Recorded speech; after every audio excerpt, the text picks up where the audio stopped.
mga unang dekada ng 2000, sa isang maliit na baryo sa malayong probinsya ng Pilipinas, namumuhay ang isang pangkat ng magkakaibigan na sina Kempa, Romel, Tonton, at Jarwin. Isang gabi, habang nagtitipon-tipon sila sa bahay ni Kempa, nagsimula siyang magkwento ng isang nakakatakot na karanasan na nangyari sa kanyang pamilya ilang dekada na ang nakararaan.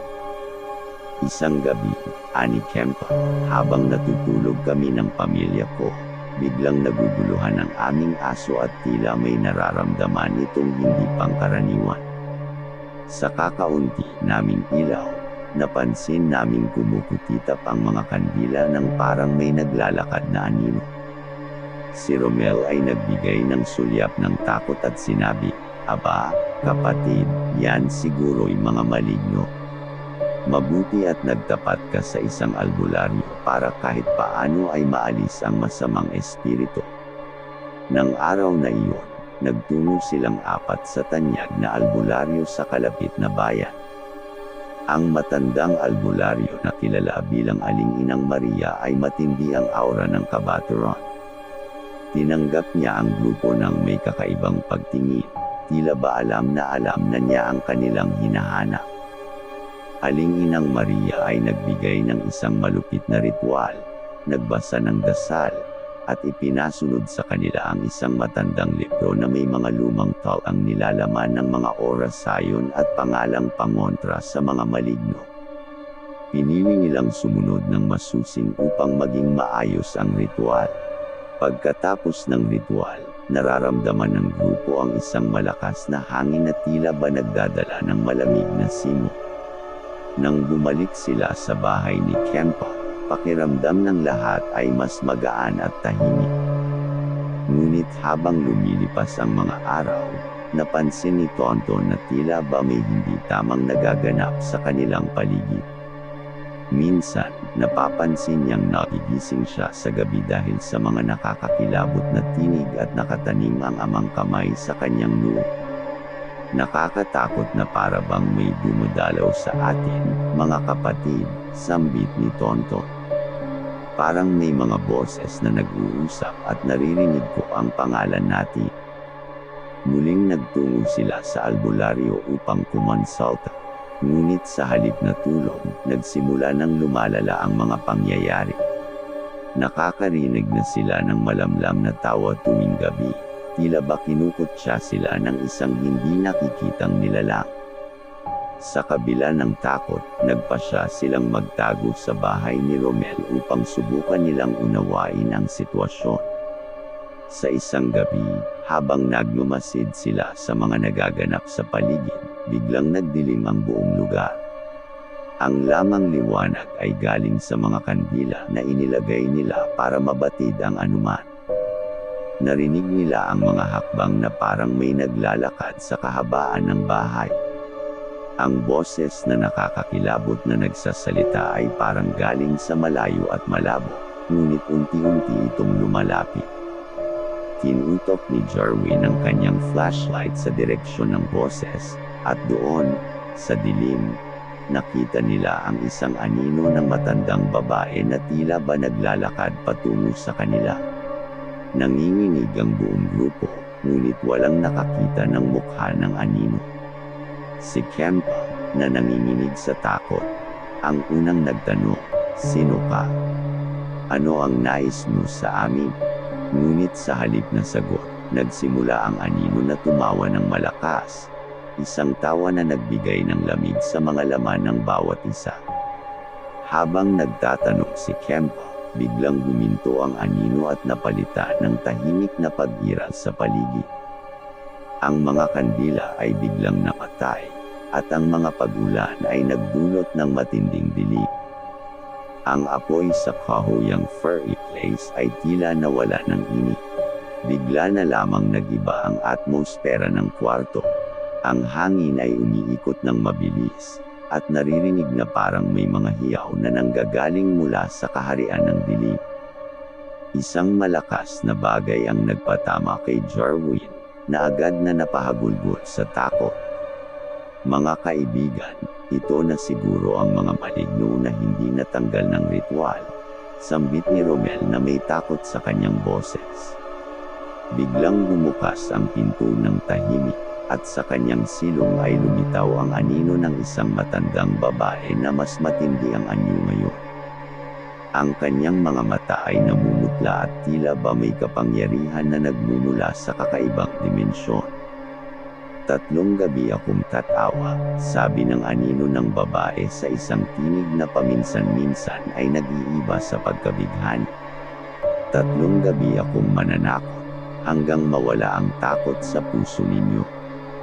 Natakot at nagdududa ang grupo, ngunit inilabas ni Kempo ang kanyang kakaibang tapang. Hindi kami natatakot sa iyo. Kung mayroon ka mang kapangyarihan, hindi mo kami matatakot-takotin. Biglang nag-iba ang ekspresyon ng anino, at ang kanyang mata ay nagliwanag ng mas matindi. Napansin ng grupo na unti-unti siyang lumalapit, at sa bawat hakbang, mas lumalakas ang hangin at parang sumasabog ang mga bagay-bagay sa paligid. Nang makalapit ito ng isang hakbang sa kanilang harapan, biglang naglaho ang kanyang anyo at napabalik sa dilim. Isang malakas na sigaw ang sumalubong sa kanila, at parang nag-iba ang buong dimensyon ng paligid. Dahil sa pangyayaring iyon, nagdesisyon ang grupo na hanapin ang tulong ng isang mas matanda at mas malakas na albularyo. Sa kabila ng mga kakaibang pangyayari, nagtungo sila sa bayan ng Darangkita, kung saan naruroon ang kilalang albularyong si Lolo Ambo. Nang makarating sila sa bahay ni Lolo Ambo, agad silang inasikaso nito. Sa kanyang mga malalim na paningin, nakita ni Lolo Ambo ang dilim na nagtatago sa likod ng anino at alam niyang kailangang hadlang nito. Tila ba kayo ay dumanas ng kapangyarihan ng hindi kilala, ani Lolo Ambo. Ngunit sa inyong pusong nagmumula ang lihim na susi sa paglaban sa maligno. Tumibay kayo sa inyong pananampalataya at pagkakaibigan, at kayo'y magtatagumpay. Nagsimula ang malupit na ritual ni Lolo Ambo, kung saan binigyan niya ang bawat isa sa kanila ng kakaibang kaharian ng liwanag upang mapigilan ang kapangyarihan ng maligno. Habang ang ritual ay nagaganap, nararamdaman ng grupo ang isang matindi at makapangyarihang puwersa na humaharap sa dilim. Subalit sa kabila ng mga panalangin at ritual, tila ba mas lalong nagiging matindi ang kakaibang lakas ng maligno. Ang bawat galaw ng albularyo ay parang kinukulit ng isang masamang espiritu. Habang patuloy ang ritual ni Lolo Ambo, biglang nagkaroon ng malakas na ingay at nagdulot ng galit at takot. Ang matinding lakas ng maligno ay tila ba nagsanib puwersa para hamanin ang mga albularyo. Ang mga albularyo ay naglalaban ng espiritu sa kabila ng kanyang pag-atake. Sa kabila ng matindi at mapanirang lakas, tila ba may malalim na koneksyon ang maligno sa mga kalahi ng grupo. Isang bagay na higit pa sa karaniwang maligno. Nakatutok ang mga mata ni Lolo Ambo sa bawat albularyo at sa grupo. Ito ay hindi ordinaryong maligno. Ito'y kakaiba. Tumigil tayo at ipanalangin natin ang kaharian ng liwanag upang mapigilan ito. Ngunit sa gitna ng ritual, isang malakas na ugong ang nagsanib puwersa at biglang nagtagumpay ang maligno sa pagputol ng koneksyon sa kaharian ng liwanag. Ang ritual ay biglang naglaho, at sa paligid ng bahay ni Lolo Ambo, tila ba bumabalot na naman ang madilim na dilim. Ang grupo ay nagtulungan na alamin ang dahilan ng pagsabog ng ritual. Si Lolo Ambo ay nanatili sa tahimik at mayamang pagninilay-nilay. Pagkatapos ng ilang sandali, nagpasya siyang magsalita. Ang maligno na ito ay isang matindi at matandang espiritu na matagal nang namumuhay sa lugar na ito. Siya'y nagtanim ng lagim at naghahasik ng kakaibang takot sa puso ng mga tao. Ang kanyang lakas ay umaayon sa takot ng bawat isa sa inyo. Upang mapigilan siya, kinakailangan ninyong harapin ang inyong mga personal na takot. Ang bawat isa sa inyo ay dapat harapin ang kanyang sariling dilim, upang mawala ang kapangyarihan ng maligno. Sa harap ng mga salita ni Lolo Ambo, nagkatinginan ang grupo. Sila'y nagbukas ng puso at inamin ang kanilang mga takot. Sa bawat pag-amin, mas lalong lumakas ang liwanag sa paligid nila. Habang nagtatapat ng sariling takot, naramdaman ng grupo ang paglago ng kanilang lakas at tapang. Dahil sa kanilang pagkakaisa at pagtatapat sa sariling takot, nagkaroon sila ng lakas na sakta ng maligno. Binubuo ng bawat albularyo ang kanyang sariling ritual at pamamaraan, nagbibigay ng tapang at liwanag sa kanilang harapan. Naglakbay ang grupo patungo sa lugar kung saan huling naramdaman ang matindi at matandang maligno. Sa gitna ng madilim na kagubatan, nakatagpo sila ng lihim na yungib na tila ba nagtatago ng mga sekreto ng kaharian ng dilim. Sa kanilang pagsilip sa yungib, napansin ng grupo ang mga anino ng mga nakaraang pagsalakay ng maligno. Ang kakaibang lihim ng yungib ay nagbibigay buhay sa kanilang nakakakilabot na mga alaala. Sa pagitan ng madilim na pader, nakakita sila ng mga sinulid ng kaluluwa na tila ba naglalakad-lakad sa gabi. Nakatambad sa kanila ang anino ng matandang babae, ang pinuno ng maligno. Ang kanyang mga mata ay nagliliyab ng matindi at tila ba nagpapahayag ng gutom na sa kaharian ng dilim kumukuha ng lakas. Nagtatangkang umalma ang grupo, ngunit biglang nawala ang mga anino sa pag-usbong ng nakakakilabot na tawa na nagmula sa labas ng yungib. Isang patak ng malamig na pawis ang bumalot sa noo ng bawat isa sa grupo. Nakatayo silang lahat na parang manika. Iniisip kung paano nila matatakasan ang malupit na kapangyarihan na nagtatangkang saksakin ang kanilang mga kaluluwa. Ang boses ng matandang babae ay bumalik, nakakakilabot, di ba? Ang mga anino ay alitaptap na nagmumula sa dilim.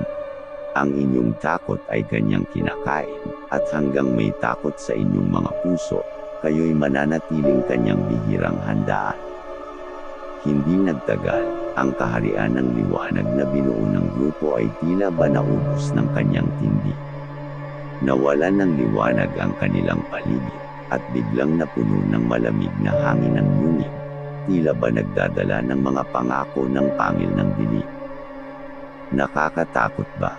Sabay tawa ng matandang babae, at sa likod niya ay parang bumubukas ang malalaking mata ng dilim. Ang kanilang lihim na galit sa paglalakbay ay tila ba nagsibalik at nag-alsa ang kanilang sariling dilim. Nagkatinginan ng grupo, nagpasyang harapin ang kanilang kinatatakutan. Sa kabila ng malamig na hangin at tila babagyong bumabalot sa kanilang paligid, nagpasya silang patigilan ng malupit na espiritu. Bawat isa sa grupo ay nagbukas ng sariling ritual at orasayon, naglalagay ng proteksyon sa kanilang mga sarili. Ang hangin ay tila ba bumabawas ng kanyang lakas habang sila'y nagtatapat ng lakas at tapang. Ang yungib ay umuusok ng malakas na tila ba naglalabas ng mga diwata ng dilim. Nang biglang maglaho ang hangin at magbukas ang mga mata ng dilim, napagtanto ng grupo na ang matandang babae ay nawala, ngunit ang lihim ng yungib ay naiwan. Ang mga anino ay naglaho na parang usok, ngunit ang dilim ay nanatili. Ang lihim na yungib ay nagdadala ng kaharian ng dilim sa kanilang lugar. Ang grupo ay nagtulungan upang buuin ang kanilang liwanag at harapin ang dilim na nakaamba sa kanilang komunidad. Ang grupo ay nagtagumpay sa pagbuo ng kanilang liwanag, ngunit sa kabila nito, nararamdaman pa rin nila ang presensya ng dilim sa kanilang komunidad. Ang lihim na yungib na iniwang puno ng masamang espiritu ay nagbukas ng portal papunta sa ibang dimensyon, kung saan ang dilim ay mas tumindi at ang mga maligno ay mas matindi ang kapangyarihan. Nang dumating ang gabi, napansin ng grupo ang malamig na hangin na damapo sa kanilang balat. Ang mga daong kahoy ay biglang nagiging mistulang mga kamay na umaabot sa kanilang katawan, tila ba naghahamon ng kaharian ng liwanag. Mga dilim na anino na tila ba kumikalabit sa kanilang likod ay naglakad-lakad sa dilim, nagdadala ng masusing takot sa kanilang puso. Sa isang masalimuot na gabi, naisipan ng grupo na magtungo sa lugar na kinukublihan ng yungib. Dala ang kanilang mga ritual at orasayon, naglakbay sila patungo sa malamig na dilim ng kagubatan. Tila ba ang lahat ay nababalot sa misteryosong presensya ng maligno. Pagdating sa harap ng yungib, napansin ng grupo ang masalimuot na paglago ng mga puno at ang pangungusap na tila ba isinusumpa ang lahat ng dumadaan. Sa ilalim ng lilam ng puno, may mga lihim na inaamoy ang hangin, at mga sigaw na nagtataglay ng mga pagnanasa ng mga anino, wika ng isang luma at nakakatakot na boses. Sa pagtahak ng grupo papasok sa yungib, nagbago ang kulay ng kanilang paligid at lumabas ang mga anino ng mga naunang biktima ng maligno. Ang mga ito ay naglakad-lakad sa kanilang paligid, nagdadala ng dilim at takot. Ang mga anino ay bumubulong ng mga pangakong nakakatakot. Sa pagitan ng yungib at dilim, kami maglalakbay sa puso ng mga tao. Ang kanilang takot ay aming sasakyan, at aming dadalhin ang kanilang mga kaluluwa sa ibang mundo. Nagpatuloy ang grupo sa kanilang paglalakbay, ngunit ang lihim na yungib ay tila ba nagpapakita ng mabagsik na resistensya. Ang yungib ay tila ba umaayaw sa kanilang pag-atake, naglalabas ng mga elemento ng dilim na nagiging harang sa kanilang daan. Nang marating nila ang pinakaloob ng yungib, naruroon ang matandang babae na mas matindi ang anyo kaysa unang beses na kanilang nakita. Ang kanyang mga mata ay nagliliyab ng mas matindi, tila ba nagdadala ng pangako ng kamatayan. Nagbigay ito ng isang malamig na halakhak at nagsalita ng isang masalimuot na pangako. Kayo'y dumanas ng lihim na dilim, at ngayon, kayo'y bahagi na ng aming kaharian. Ang inyong liwanag ay babagsak, at ang dilim ay mananaig. Sa harap ng matandang babae na anyo ng maligno, ang grupo ay napipilitang harapin ang kaharian ng dilim na lalong lumalakas. Ang mga dilim na anino sa paligid ay unti-unting nagkakaroon ng katawan, at tila ba nagiging mas malakas ang kanilang kapangyarihan habang nagmumula sa yungib ang mga mararahas na boses. Sa gitna ng yungib, kayo'y naglakbay, ngunit sa dilim, kayo'y magiging bahagi ng aming kaharian, deklara ng matandang babae habang ang mga anino ay naglalakad-lakad ng palapit sa grupo. Sa gitna ng mga ito, nagsimula ang ritual ng grupo.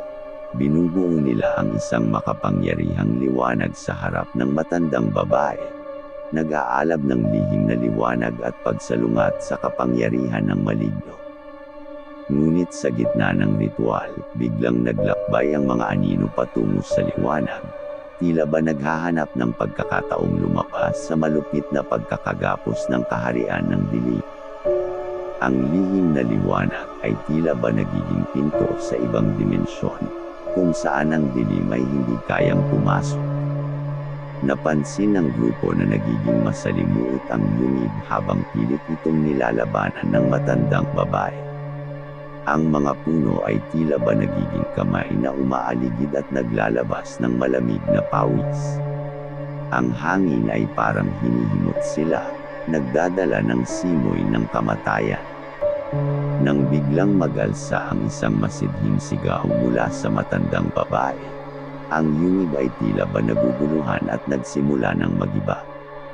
Ang mga anino ay naglisan, ngunit sa kanyang pagkawala, tila ba iniwan nito ang kanyang kapangyarihan na nakakakilabot. Ngunit sa pagbubuwis ng lihim na liwanag, nararamdaman ng grupo ang pagputok ng mga bagay sa kaharian ng dilim. Ang matinding lakas ng maligno ay nagkakaroon ng alon ng liwanag, tila ba nag-alsa ang mga ito laban sa kanilang pag-atake. Ang yungib ay nagbibigay ng isang kakilakilabot na sigaw na tila ba lumilindol sa kaharian ng dilim.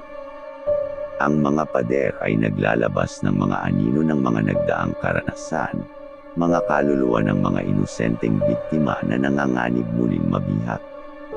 Sa pagtagumpay ng grupo, napagtanto nila na hindi lang sila ang naglakbay sa yungib. Ang mga kaluluwa ng mga naunang nag-ambag sa dilim ay kailangang iligtas mula sa pagkaalipin. Ang matandang babae ay nawala ng tuluyan, tila ba nagtagumpay ang grupo sa kanilang laban. Ngunit, bago magsiklab ang lihim na liwanag, nagbigay ng pangako ang matandang babae. Ang kaharian ng dilim ay laging naghihintay sa tamang pagkakataon. Sa pagtatagumpay ninyo, kayo'y naghanda para sa kanilang pagbabalik. Sa tagumpay ng grupo sa kanyang laban, nawala ang matandang babae at ang kaharian ng dilim, ngunit ang pangako nito ng pagbabalik ay nagdulot ng kakaibang takot sa puso ng bawat isa. Isang masalimuot na balakid ang bumabalot sa kanilang komunidad, at ang lihim na yungib na nagsilbing portal sa kaharian ng dilim ay hindi kumpleto na inayos ng grupo. Isang gabi, habang natutulog si Kempo sa kanyang kwarto, biglang narinig niya ang malakas na buntong hininga na tila ba nanggagaling sa ilalim ng kanyang kama. Tinutok niya ang kanyang flashlight sa ilalim, at doon nakita niya ang anino ng isang batang babae na may malamig na mata at ngiti na puno ng pag-aalipusta. Ang inyong tagumpay ay hindi magtatagal, sabi ng batang babae nang may kahalong hiyawan. Ang kaharian ng dilim ay naghihintay na muling bumangon. Ang aming sumpa ay magdadala ng malupit na dilim sa inyong mga puso. Natakot si Kempo ngunit hindi ito sumuko. Itinawag niya agad ang kanyang mga kaibigan, at nag-umpisa silang magtaglay ng mga ritual at orasayon para ipagtanggol ang kanilang sarili. Ngunit sa kabila ng kanilang pagsusumikap, napagtanto ng grupo na ang lihim na yungib ay hindi pa lubusang naiayos, at ang kaharian ng dilim ay patuloy na nag-aalboroto. Ang mga anino ng mga naunang biktima ay naglapanan sa buong komunidad, nagdadala ng takot at pangamba. Ang kakaibang mga sigaw at mga boses na tila ba nagdadala ng sumpa ay nagbigay ng malupit na pangangamba sa puso ng bawat isa. Hindi na matiis ng grupo ang masalimuot na kaganapan. Nagtungo sila kay Lolo Ambo, ang matandang albularyo na unang tumulong sa kanila. Sa kanyang masusing pagsusuri, natuklasan ni Lolo Ambo na may natirang bahagi ng ritual sa yungib na kailangang madiskopre upang tuluyang mapatigil ang kaharian ng dilim. Ang grupo ay nagpasya na hanapin ang natitirang bahagi ng ritual. Sa kanilang paglalakbay, hinaharap nila ang masalimuot na paglipat ng mga pader ng yungib, tila ba sumusunod sa kanilang pag-atake. Sa mismong harap ng yungib, natagpuan nila ang nawawalang bahagi ng ritual.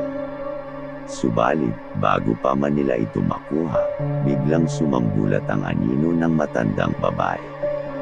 Huli na ang lahat, sigaw nito ng may halakhak. Ang kaharian ng dilim ay bumabalik at wala na kayong magagawa. Ang anino ng matandang babae ay bumalot sa grupo, nagdadala ng masamang espiritu na nagiging mas mabagsik kada sandali. Ang lihim na yungib ay parang nagiging mas makapangyarihan, at tila ba ito'y nagbabalik ng masalimuot na lakas. Sa harap ng matandang babae, lumitaw ang mga anino ng mga nakaraang biktima. Ang mga ito ay nag-alsa, tila ba binubuhay ng matandang babae ang kanilang mga kaluluwa upang maging mga kasangkapan ng dilim. Ang grupo ay nagtagumpay sa pagkuha ng nawawalang bahagi ng ritual. Ngunit bago nila ito magamit, ang matandang babae ay nagbigay ng sumpa. Ang inyong tagumpay ay magiging simula ng inyong kapahamakan. Ang mga anino ng dilim ay hindi matitigil sa kanilang paghahari. Sa isang mabilis na kaganapan, naramdaman ng grupo ang paglipad ng mga anino patungo sa kanila. Ang matandang babae ay naglaho, ngunit ang kanyang masamang espiritu ay tila ba nagtanim ng mas malupit na takot sa kanilang mga puso. Nang bumagsak ang mga anino sa grupo, naruroon ang sigaw at hiyaw ng mga boses na waring nagmumula sa ibang dimensyon. Ang ritual na iniayos nila ay nagsimula ng umikot sa kanilang paligid, nagdadala ng lihim na liwanag na tila ba nagtatangkang pumatay sa kapangyarihan ng dilim. Subalit ang dilim ay nagtagumpay na pumalot sa kanilang ritual, tila ba inihiwalay ito sa liwanag. Ang bawat galaw ng dilim ay nagiging sanhi ng mas matinding sakit sa kanilang mga ulo at puso. Ang matindi at masamang espiritu ay naglalahot bumabalik na tila ba mas pinaglakas ng kaharian ng dilim. Ang grupo ay nahihirapang makatayo, ngunit sa kabila ng lahat ng ito, nagtagumpay silang magtulungan at ituloy ang ritual. Ang lihim na liwanag ay nagiging mas malakas, at sa kabila ng masamang espiritu na nagtatangkang pigilan sila, nagpatuloy silang magsumikap. Ngunit ang lihim na liwanag ay biglang namatay, at ang dilim ay nagtagumpay na pigilan ang ritual. Ang kaharian ng dilim ay tila ba bumabalik sa buong lakas nito, at ang mga anino ng mga nakaraang biktima ay tila ba nagiging mga tauhan na handang sumikop sa komunidad. Ang grupo ay natatakot, ngunit sa gitna ng kanilang takot, napagtanto nila ang kahalagahan ng pag-asa at pagtutulungan. Sila'y nagtulungan upang muling itindig ang lihim na liwanag at ituloy ang ritual, bagamat tila ba ang dilim ay mas lalong lumalakas at umaaligid sa kanilang paligid. Sa kabila ng matinding takot at pagpapalaki, hindi sumuko ang grupo. Pinag-isa ng kanilang lakas at pag-asa, ipinagpatuloy nila ang ritual kahit na ang kaharian ng dilim ay bumabalot sa kanilang paligid. Nang biglang yumigting ang lihim na liwanag, parang sumabog ito sa kanyang kadakilaan.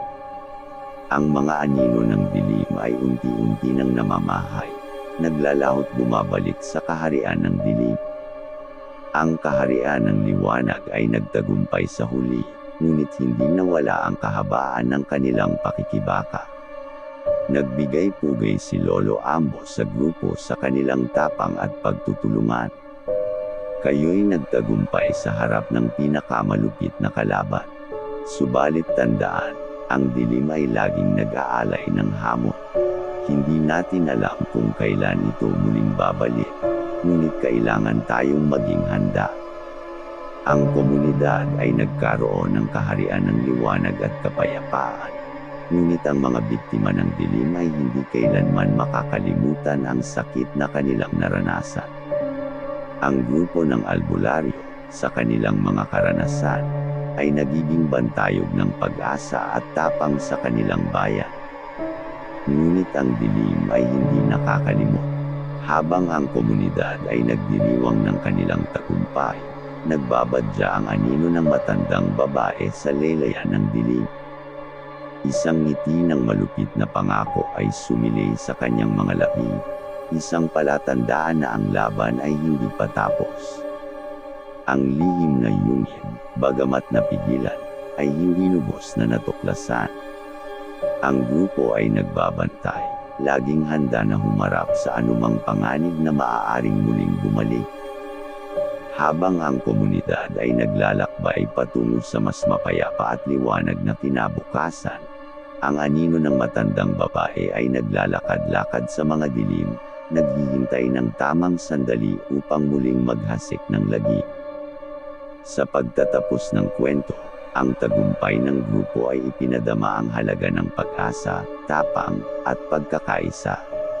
Ngunit sa lihim na kakaherya ng dilim, ang anino ng matandang babae ay nagiging paalala na ang laban ay walang katiyakan at patuloy na nagaganap sa mga likong panig ng kanyang makabagong kaharian. Hanggang sa isang araw, pagkabilog ng buwan, sa panggabing tahimik, kung saan ang hangin ay nagdadala ng lihim at ang mga bituin ay naglalakbay sa malamlam na kalangitan. Muling Magi gising ang dilim at maglalabas ng bagong panakot. Ang kwento ay nagwawakas, ngunit ang alingawngaw ng dilim ay patuloy na nagpapahayag ng hindi mabilang na kasaysayan ng kadiliman. Katulad ng isang laging nagbabantay na anino, ang dilim ay naghihintay sa tamang oras upang muling damapo at gisingin ang takot sa puso ng sinuman na maglakbay sa lihim na yungib ng kanyang kaharian.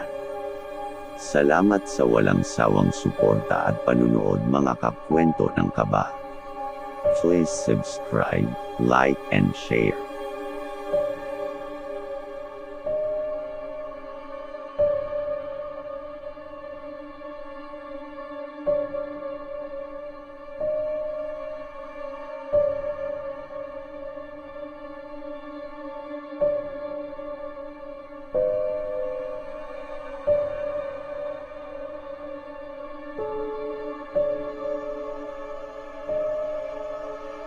You